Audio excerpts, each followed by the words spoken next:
এল নিনো এবং লা নিনা এই বিষয় দুটি খুব সহজে বুঝতে গেলে প্রশান্ত মহাসাগরের স্রোত সম্পর্কে একটি স্বচ্ছ ধারণা থাকতে হবে। আমি কিন্তু জটিল বিষয় সহজ ভাষায় বলি, ফলে তোমাদের বুঝতে কোনো সমস্যাই হওয়ার কথা না। ঠিক আছে, আজকে তারাই বেশি শিখবে যারা একটু কম জানো। ঠিক আছে, দেখে নাও কীরকম। সমুদ্র স্রোত তোমরা আগে একটু পড়েছো, তাই তো, মাধ্যমিকে পড়েছো, তাই তো। কীরকম যে সমুদ্রে দুরকম স্রোত আছে, একটা কি উষ্ণ স্রোত, একটা শীতল স্রোত, তাই তো। উষ্ণ জলের ধারাকে কি বলে? উষ্ণ স্রোত। আর সমুদ্রের শীতল জলের ধারাকে বলে শীতল স্রোত, তাই কি না? তো উষ্ণ স্রোত মানে গরম জল হালকা বলে কি হবে? সমুদ্রের উপরিতল দিয়ে যায়, তাই তো। এই জন্য উষ্ণ স্রোতের কী নাম? বহিঃস্রোত। উষ্ণ স্রোতের আরেক নাম বহিঃস্রোত। আর শীতল জল ভারী কোন দিক দিয়ে যাবে? সমুদ্রের জলের তল দিয়ে যায়, তাই তো। এই জন্য শীতল স্রোতের আরেক নাম কি বলতো? অন্তঃস্রোত। সমুদ্র স্রোত সৃষ্টির মূল কারণ কি সেও আমরা জানি। মূল কারণ কি? নিয়ত বায়ু প্রবাহ। ঠিক আছে, এবার দেখো ছবিতে দেখো। এই দেখো আমি প্রশান্ত মহাসাগর আঁকার চেষ্টা করেছি, মাঝখানটা প্রশান্ত মহাসাগর। তাহলে এটা কি ডান দিক? ডান দিক মানে কি পূর্ব দিক, তার মানে এই অংশটা কি প্রশান্ত মহাসাগরের কি পূর্ব উপকূল। আর এটা বাঁ দিক, বাঁ দিক মানে কি কি পশ্চিম দিক, তার মানে এটা কি প্রশান্ত মহাসাগরের পশ্চিম উপকূল, তাই তো। আবার দেখো এই নিরক্ষীয় অঞ্চলে কি হয়? সূর্যরশ্মি সারা বছর লম্বভাবে কিরণ দেয়, তাই তো। ফলে কি নিরক্ষীয় অঞ্চলে, এই যে প্রশান্ত মহাসাগরের নিরক্ষীয় অঞ্চলে যে সমুদ্রের জল আছে, জল কি উষ্ণ জল, তাই তো, উষ্ণ জল। এই জন্য কি দেখো যে আবার আমরা কি জানি যে নিরক্ষরেখার দুদিকে কি হয়? যে আয়ন বায়ু পূর্ব থেকে পশ্চিম দিকে প্রবাহিত হয়। ওকে, তো কি করে এই আয়ন বায়ু কি করে? নিরক্ষীয় অঞ্চলের জলকে এই পূর্ব দিক থেকে পশ্চিম দিকে ঠেলে নিয়ে যায়, তাই তো। ফলে এই দুটা স্রোতের উৎপত্তি হয়। ওকে, তাহলে এই নিরক্ষরেখার উত্তরের স্রোতটার নাম, মানে এই স্রোতটার নাম উত্তর নিরক্ষীয় স্রোত, আর নিরক্ষরেখার দক্ষিণের স্রোতটার নাম দক্ষিণ নিরক্ষীয় স্রোত। ক্লিয়ার হলো? এটুকু বোঝা গেল? তাহলে স্রোতটা কি উষ্ণ স্রোত। কেন?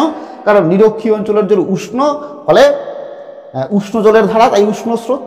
ওকে, এবার দেখো কি হয়। এবার এই জলের ভারসাম্য বজায় রাখার জন্য এই দুই স্রোতের মাঝখান দিয়ে কি হয়?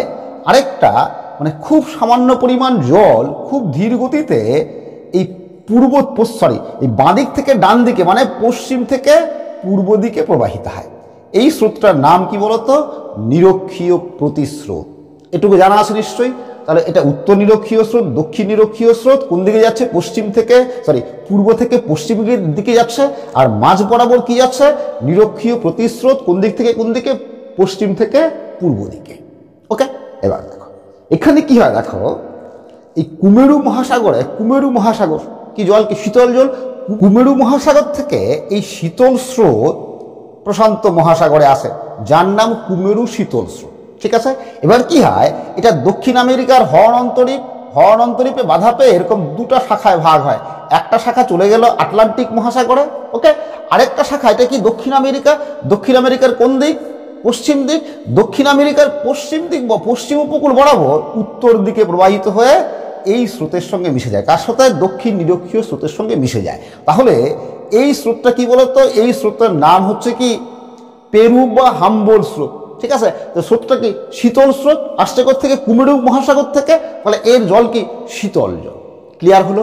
এবার দেখো তাহলে আরেকটা জিনিস মনে রাখবে যে সমুদ্র পৃষ্ঠের বায়ুর উষ্ণতা কেমন হবে সেটা নির্ভর করে হচ্ছে সমুদ্রের জলের উষ্ণতা কেমন। যদি সমুদ্রের জল শীতল হয় তাহলে তার উপরের বায়ুও শীতল হবে, আর যদি সমুদ্রের জল উষ্ণ হয় তাহলে তার উপরের বায়ুও উষ্ণ হবে। ওকে, তার মানে দেখো যে প্রশান্ত মহাসাগরের পূর্ব উপকূলের এই অংশের জল কি শীতল জল। কারণ কি? এই পেরু বা হাম্বোল্ট শীতল স্রোত আসছে, তাই তো।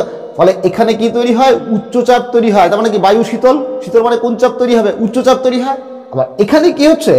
উষ্ণ জল আসছে, তাই তো। এবার এই যে উষ্ণ জল আসছে, এই উষ্ণ জল তার মানে কি এর উপরের বায়ু কি উষ্ণ, তাই তো। ফলে কি এখানে কি নিম্নচাপের তৈরি হয়। ঠিক আছে, তাহলে এখানে হলো উচ্চচাপ, এখানে হলো নিম্নচাপ। ওকে, এটা কি বলতো? তোমাদের ওয়াকার সার্কুলেশন বোঝাতে গিয়ে বলেছিলাম যে কেন এরকম উচ্চচাপ নিম্নচাপ তৈরি হচ্ছে। এটা কখন হয়?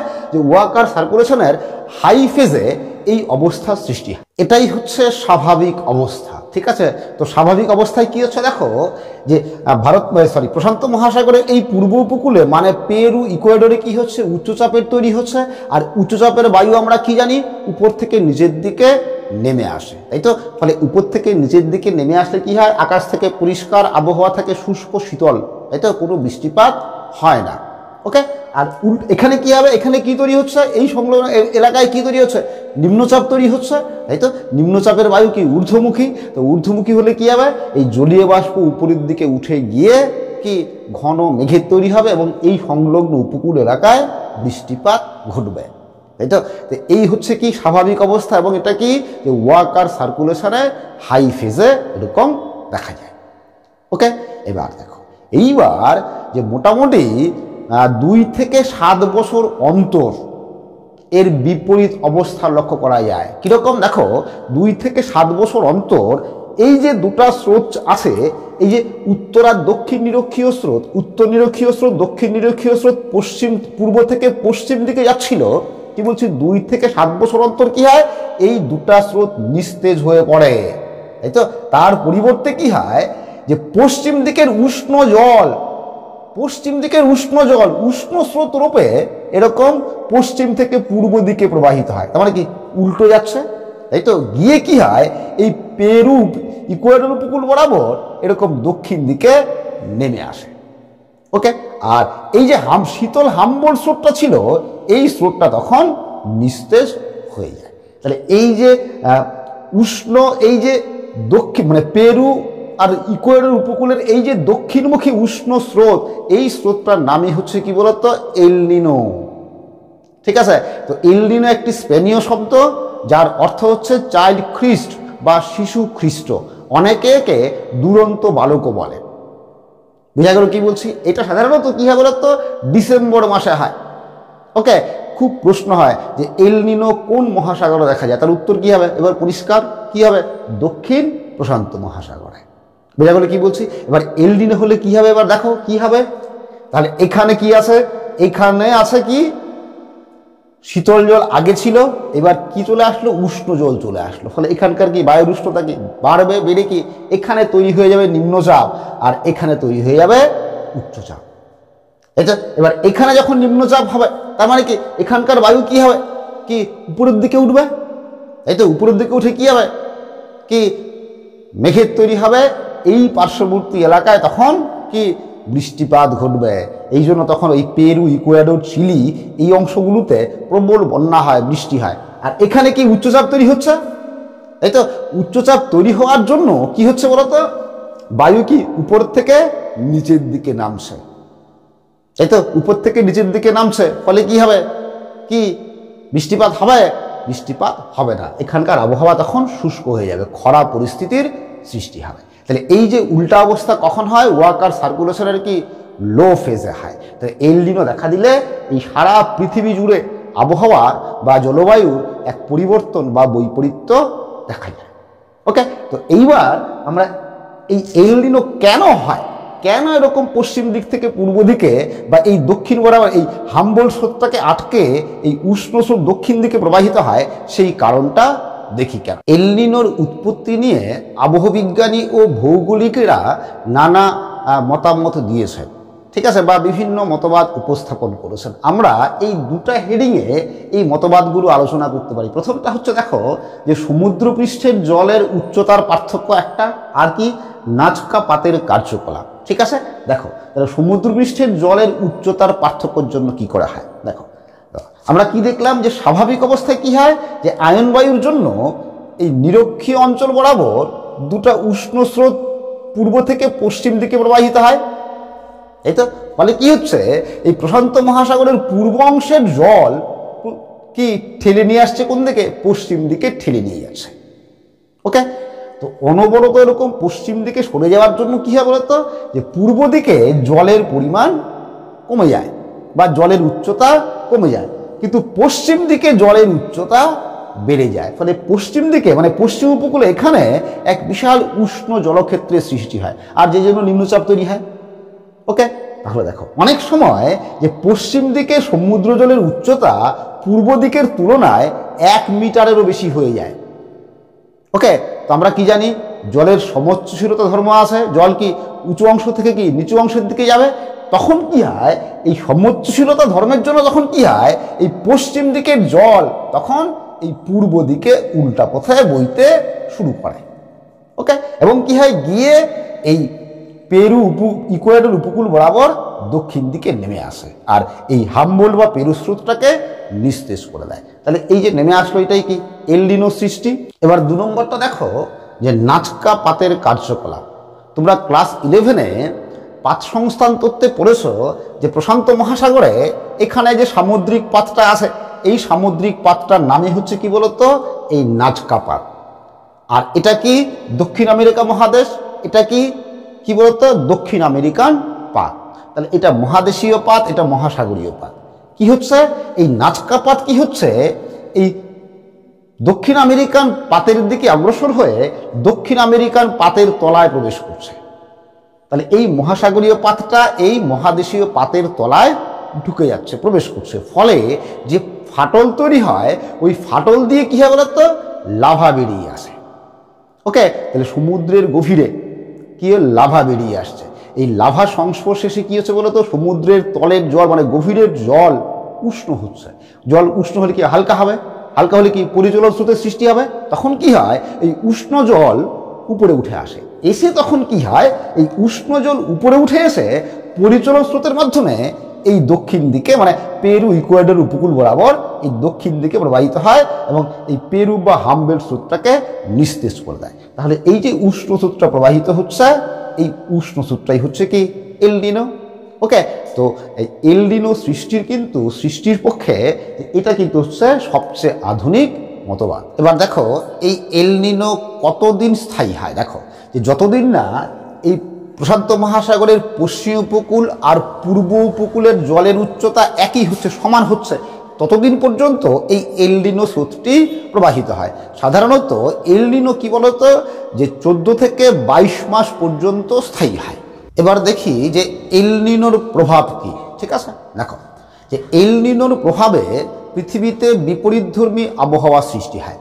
এল নিনো একদিকে যেমন বিশ্বব্যাপী জলবায়ুর পরিবর্তন ঘটায়, অন্যদিকে তেমনি সামুদ্রিক বাস্তুতন্ত্র, ব্যবসা বাণিজ্য, চাষাবাদ ও অর্থনীতির উপর প্রভাব বিস্তার করে। ঠিক আছে, আমরা এল নিনোর প্রভাবকে এই 3টা পয়েন্টে ভাগ করে আলোচনা করতে পারি। 1 নম্বর কি দেখো, যে বিশ্ব জলবায়ুর পরিবর্তন। 2 নম্বর সামুদ্রিক বাস্তুতান্ত্রিক ভারসাম্য নষ্ট। 3 নম্বর মৌসুমী বায়ুর উপর প্রভাব। তোমাদের পরীক্ষায় কিন্তু যেরকম প্রশ্ন আসবে উত্তরও সেরকমই লিখবে। যে কীরকম দেখো, যে যদি পরীক্ষায় আসে শুধু যে এল নিনো সৃষ্টির কারণ ব্যাখ্যা করো, তাহলে শুধু কারণটাই লিখবে। আর যদি প্রশ্ন আসে যে এল নিনোর প্রভাব আলোচনা করো, তাহলে শুধু প্রভাবটুকুই লিখবে। প্রথম পয়েন্ট দেখো, যে বিশ্ব জলবায়ুর পরিবর্তন। ঠিক আছে, যে এল নিনোর বছরগুলোতে কি হয়, বিশ্বব্যাপী জলবায়ুর পরিবর্তন ঘটে। কীরকম দেখো, যে এই যে এল নিনোর বছরগুলোতে কি হয়, এখানে কি নিম্নচাপের তৈরি হয়। নিম্নচাপ হওয়া মানে কি বায়ু ঊর্ধ্বগামী হবে, ফলে কি বৃষ্টিপাত ঘটবে, তাই তো।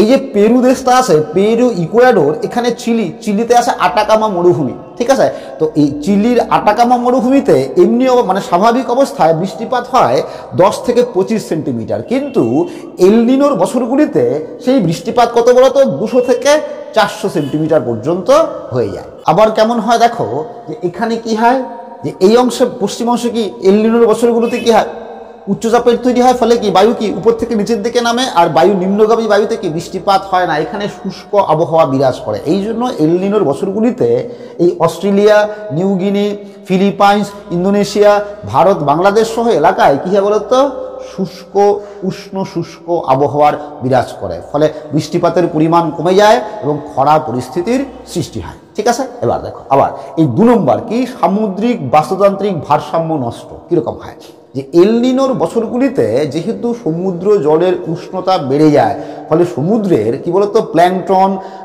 সমুদ্রের প্ল্যাঙ্কটন, মাছ এবং প্রবাল কীটগুলো মারা যায়। ঠিক আছে, ফলে সমুদ্রের বাস্তুতান্ত্রিক ভারসাম্য নষ্ট হয়। যেমন দেখো, যে 1998 সালে ওই এল নিনোতে কী হয় বলতো, পৃথিবীর প্রায় 16% প্রবাল কীট ধ্বংস হয় বা বিনষ্ট হয়। এবার দেখি দক্ষিণ পশ্চিম মৌসুমী বায়ুর উৎপত্তিতে এল নিনোর প্রভাব কী। এটা কিন্তু আলাদা করে প্রশ্ন হয়। প্রশ্নটা হয় এরকম যে দক্ষিণ পশ্চিম মৌসুমী বায়ুর উৎপত্তিতে এল নিনোর প্রভাব বর্ণনা করো। ঠিক আছে, দেখো কীরকম যে এল নিনোর আবির্ভাবের সঙ্গে দক্ষিণ পশ্চিম মৌসুমী বায়ুর গভীর সম্পর্ক আছে। কীরকম দেখো, এল নিনোর বছরগুলি ছাড়া মানে স্বাভাবিক অবস্থায় কি হয়, দেখো স্বাভাবিক অবস্থায় এখানে কি হয়, দক্ষিণ ভারত মহাসাগরে একটা উচ্চচাপের তৈরি হয় গ্রীষ্মকালে দক্ষিণ ভারত মহাসাগরে একটা উচ্চচাপের তৈরি হয়, হাই প্রেশার। ঠিক আছে, আবার কি হয়, এই ভারতীয় উপমহাদেশে মানে এখানে একটা নিম্নচাপের তৈরি হয়। এটা স্বাভাবিক অবস্থায় বলছি, তাই তো? তাহলে এটা উচ্চচাপ, এটা নিম্নচাপ। তখন কি হবে, উচ্চচাপ থেকে কি নিম্নচাপের দিকে বায়ু প্রবাহিত হবে। তাই তো কি হয়, এই নিরক্ষরেখার দক্ষিণ গোলার্ধে এখান থেকে তখন কি বলতো এই বায়ু নিম্নচাপের দিকে ছুটে যাওয়ার চেষ্টা করে। এটা কি বলতো, এটাই কিন্তু দক্ষিণ পূর্ব আয়ন বায়ু তখন এরকম ছুটে যায়। ঠিক আছে, এবার এই বায়ু যখন নিরক্ষরেখা অতিক্রম করে কোন দিকে বেঁকে যাবে, ডান দিকে বেঁকে যাবে। তাই তো, ডান দিকে বেঁকে গেলে এটা কি হচ্ছে, দক্ষিণ পশ্চিম দিক হচ্ছে। তাহলে এই যে দক্ষিণ পূর্ব আয়ন বায়ু যেটা দক্ষিণ গোলার্ধের, সেই আয়ন বায়ুটাই কিন্তু নিরক্ষরেখা অতিক্রম করে মৌসুমী বায়ু রূপে এই ভারত মহাসাগর উপর দিয়ে প্রবাহিত হয়, হয়ে ভারতে এসে পৌঁছায়। তাহলে এই বায়ু যেহেতু কি বলতো কি জলভাগের উপর দিয়ে আসছে, প্রচুর জলীয় বাষ্প নিয়ে আসে, ফলে কি হয়, এই ভারতীয় উপমহাদেশে তখন প্রচুর বৃষ্টিপাত ঘটায়। এটা স্বাভাবিক অবস্থা এরকম হয়। ওকে, কিন্তু এল নিনোর বছরগুলোতে কি হয়, যে এই বিপরীতমুখী উষ্ণ স্রোত যায় এরকম, তাই তো? উষ্ণ স্রোত গিয়ে কি করে, এই পেরু ইকুয়েডর উপকূল বরাবর এই দক্ষিণ দিকে প্রবাহিত হয়। ওকে, তাহলে কি হবে, এই প্রশান্ত মহাসাগরের এই অংশে কি হবে, উষ্ণ জল যাচ্ছে, কি এখানে একটা নিম্নচাপের তৈরি হবে। ক্লিয়ার হলো?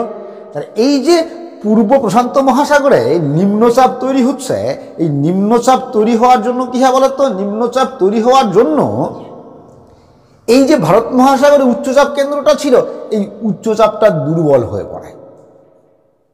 ঠিক আছে, এবার উচ্চচাপ থেকে বায়ু কি ধাক্কা দেয়, তাই তো? ফলে নিম্নচাপের দিকে বায়ু যায়, তাহলে এই উচ্চচাপটাই দুর্বল হয়ে পড়লো।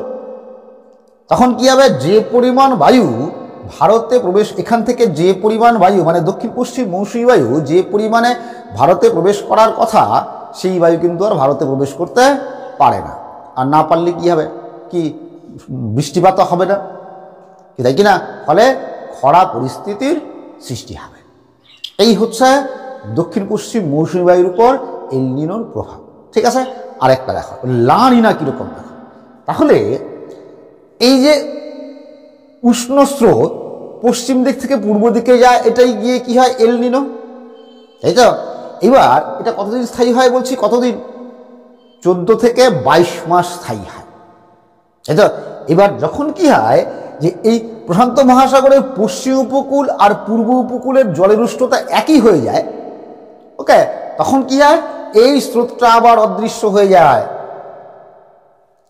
ঠিক আছে, কি হয়, ঠিক আগের অবস্থা, একদম পূর্বের অবস্থা ফিরে আসে। মানে এই হাম্বোল্ট বা পেরু স্রোত আবার প্রবাহিত হতে শুরু করে এবং সেটা দক্ষিণ নিরক্ষীয় স্রোত রূপে পশ্চিম দিকে প্রবাহিত হয়। তাহলে এই যে পূর্বের অবস্থায় ফিরে পেল, বা এই যে হাম্বোল্ট বা পেরু স্রোতটা আবার চলতে শুরু করলো, ওকে, তো এই স্রোতটাই হচ্ছে কি বলতো, কি লা নিনা, মানে এল নিনোর উল্টোটাই হচ্ছে লা নিনা, বা স্বাভাবিক অবস্থাটাই হচ্ছে লা নিনা। ক্লিয়ার হলো? এইবার এত কিছু বলার পরে এবার যদি সংজ্ঞাটা বলি তাহলে তোমরা বুঝতে পারবে যে এল নিনো কাকে বলে বা এল নিনো কি।